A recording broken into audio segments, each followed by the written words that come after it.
Number 10.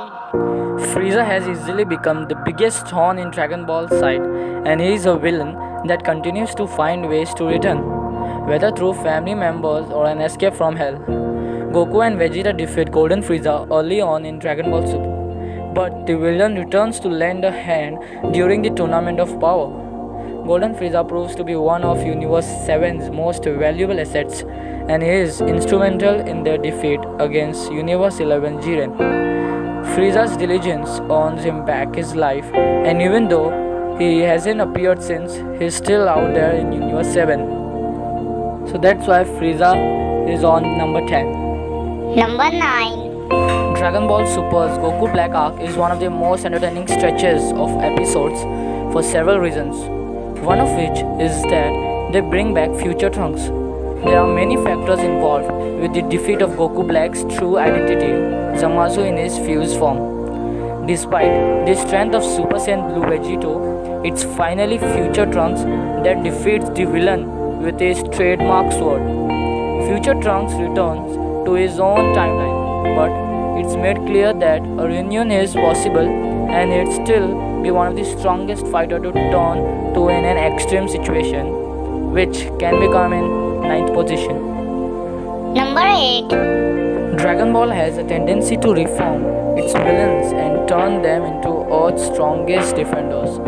The situation with Boo is a little atypical since the character creates so many different versions of himself. What's left after Kid Boo's destruction is this good Boo, who typically doesn't help out in battle, but when he does, it always counts. Number 7.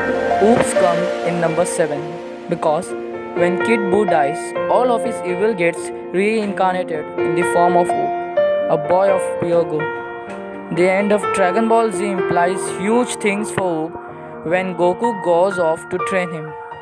Dragon Ball Super thankfully hasn't forgotten about Oop, and they use the immense power that's dormant in him as the necessary boost to push Goku forward to beat Moro. This is a big deal, and Oop's strength impresses everyone, but he's far from being at a point where he knows how to utilize it or even understands what it is. Number 6. Actually, Jiren is a pristine fighter regardless of the universe. A very exciting detail about Dragon Ball Super is that it introduced the idea of 11 separate universes that are full of powerful individuals. The Tournament of Power attempts to figure out which of this universe is the strongest, and Universe 11 stands out with Jiren.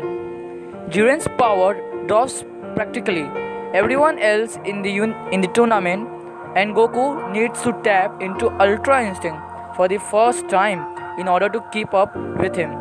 It feels like Jiren's story is far from over, and the manga's next disaster may even take place outside of Universe 7. So that's why Jiren comes in number 6. Number 5. A constant element of Dragon Ball is how Vegeta and Goku drive each other to get stronger in an effort to beat the other. This has helped Vegeta unlock incredible power and is typically more sensible than Goku in battle too. In Moro arc, Vegeta adds strategic power to immense strength. Number 4. Beerus is a new character that enters Dragon Ball Super in its post-anime content, but is one of the biggest players in the attack on Moro. Beerus is not just the head of the Galactic Patrol, but is a former Trinian angel, which puts him at a higher level than most can comprehend. He is able to train Goku to help him master Ultra Instinct, which means he is beyond that power level. Beerus sacrifices himself, and the release of energy has serious effects on both Moro and Goku. But thankfully, recent events have proven that Beerus is still alive. In Moro arc, Beerus has angelic abilities meant to defend the universe. Number 3. Beerus.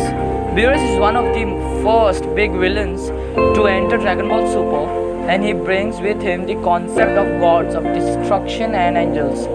Beerus' strength is best exhibited early on against Super Saiyan God Goku, but it's made clear that this is far from the full recess of his power. Additionally, his Akai destruction move can just erase people, regardless of their strength. However, Beerus' weakness through his Supreme Kai connection is something to consider.